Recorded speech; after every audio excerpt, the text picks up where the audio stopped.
जय गजानन, जय श्रीमन्नारायण, जय आदिशक्ति माता। दोस्तों, आपका दिन शुभ और मंगलमय हो। दोस्तों, आज हम जानेंगे हनुमान जी पंचमुखी अवतार क्यों लिए। तो दोस्तों, आइए कथा को श्रवण करते हैं। हनुमान जी का पंचमुखी अवतार पंचमुख अवतार एक अत्यंत पौराणिक और रहस्यमय कथा है, जो मुख्यतः रामायण और शिव पुराण जैसे ग्रंथों में मिलती है। यह अवतार उन्होंने रावण के पुत्र अहिरावण का वध करने के लिए लिया था। तो दोस्तों, आइए कथा को विस्तार से समझते हैं। जब श्री राम और रावण के बीच युद्ध चल रहा था, तब एक समय ऐसा आया जब रावण का मायावी भाई अहिरावण, या कुछ कथाओं में उसका पुत्र जो पाताल लोक का राजा था, एक चालाकी से श्री राम और लक्ष्मण को अगवा कर पाताल लोक ले गया। वह एक तांत्रिक था और उन्होंने उन्हें बलि देने की योजना बनाई ताकि वह और भी शक्तिशाली बन जाए। हनुमान जी जब यह बात जानते हैं तो वे पाताल लोक जाते हैं और वहां देखते हैं कि अहिरावण ने उन्हें एक गुप्त मंत्र और दीपों की सहायता से बांध रखा है और उस बलि को रोकने और अहिरावण को मारने के लिए हनुमान जी को एक विशेष रूप लेना पड़ा। दोस्तों, अहिरावण को मारने के लिए 5 दिशाओं से एक साथ सुरक्षा की गई। उसे तभी मारा जा सकता था जब 5 दीपक एक साथ बुझ जाएं।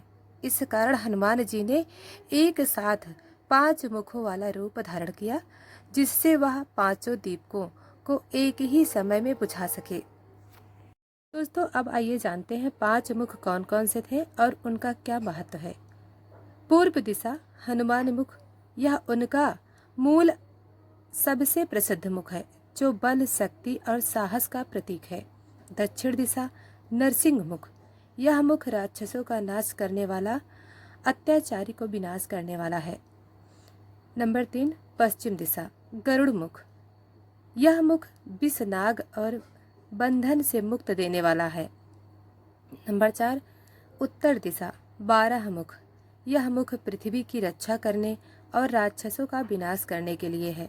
नंबर 5 ऊर्ध्व दिशा ऊपर हयग्रीव मुख, यह मुख ज्ञान, बुद्धि और वाणी का प्रतीक है। दोस्तों, हनुमान जी की कथा भारतीय धर्म, भक्ति और संस्कृति की सबसे प्रेरणादायक गाथाओं में से एक है।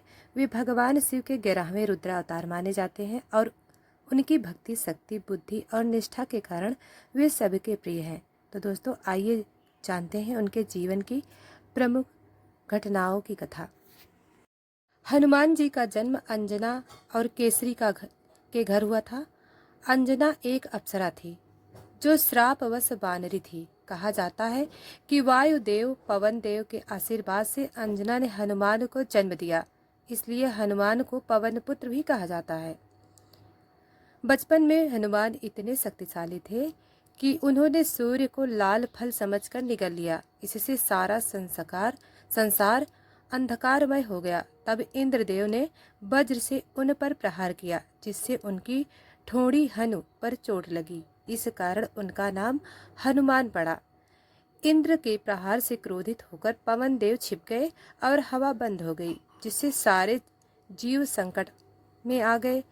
तब देवताओं ने हनुमान को अनेक वरदान दिए: बल, बुद्धि, अमरता, तेज और कभी न हारने वाली शक्ति। हनुमान जी की जीवन यात्रा का सबसे प्रमुख भाग रामायण में आता है। वे श्री राम के अनन्य भक्त थे।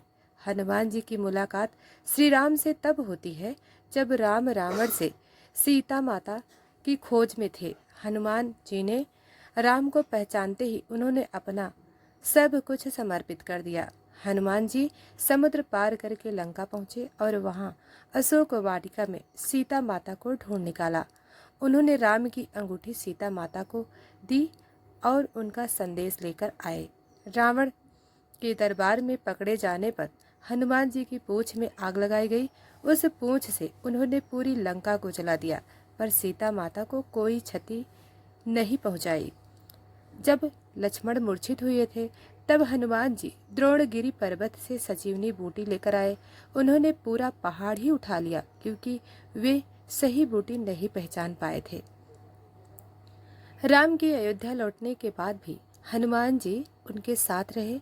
जब श्री राम वैकुंठ जाने लगे तब उन्होंने हनुमान जी से कहा, तुम इस पृथ्वी पर तब तक रहो जब तक राम कथा का गान होता रहे। इसलिए कहा जाता है कि हनुमान जी अजर अमर है। आज भी वे पृथ्वी पर हैं जहाँ सच्चे मन से श्री राम का नाम लिया जाता है। हनुमान जी अजर अमर है। ब्रह्मचारी आजीवन ब्रह्मचारी रहे। हनुमान जी शक्तिशाली अपार बल के स्वामी हैं, भक्त के रक्षक, संकट से बचाने वाले हैं। संकट मोचन हनुमान ज्ञान के धनी, व्याकरण वेद शास्त्रों में पारंगत हैं, दास्य भक्ति के सर्वोच्च।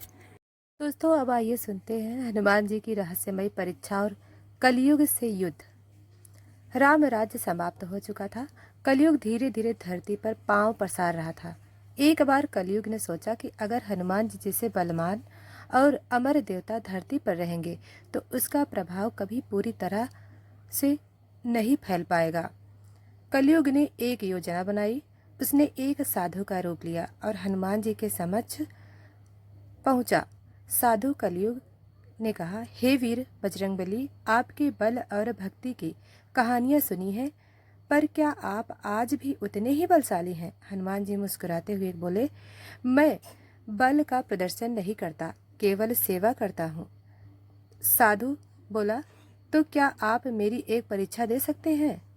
हनुमान जी सहमत हो गए।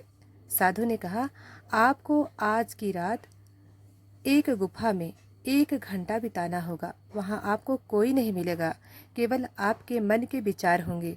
अगर आप डरे नहीं तो मानूंगा कि आप सच्चे चिरंजीव हो। हनुमान जी मान गए और गुफा में प्रवेश कर गए। गुफा में घोर अंधकार था, पर धीरे धीरे वहाँ राम की मूर्ति चलने लगी। सीता की करुण पुकार सुनाई दी। लक्ष्मण के मूर्छित होने की आवाज़ गूंजने लगी और फिर एक भयानक आवाज़ आई, तुम राम को नहीं बचा पाए, अब कौन बचाएगा तुम्हें? हनुमान जी का मन विचलित हुआ। उन्होंने राम नाम जपना शुरू किया, पर जैसे जैसे जप करते गए आवाज़ें और डरावनी होती गई। यह मन की परीक्षा थी, माया का चाल था। जब 1 घंटे बाद वह बाहर निकले तो साधु कलयुग ने उन्हें प्रणाम किया और बोला, आपसे हार गया। आपने राम नाम की शक्ति से मुझे हरा दिया। जब तक आपके भक्त धरती पर राम नाम जपते रहेंगे तब तक मैं पूरी तरह प्रभाव नहीं जमा सकूंगा। दोस्तों यह कथा हमें सिखाती है हनुमान जी का अस्तित्व कलयुग में भी है। उनका युद्ध अब बाहरी राक्षसों से नहीं, अंदर के डर, मोह और भ्रम से है। और सबसे बड़ी शक्ति है राम नाम, जो हर माया को तोड़ देता है। तो दोस्तों अगर वीडियो पसंद आए तो लाइक और चैनल को सब्सक्राइब करें। धन्यवाद।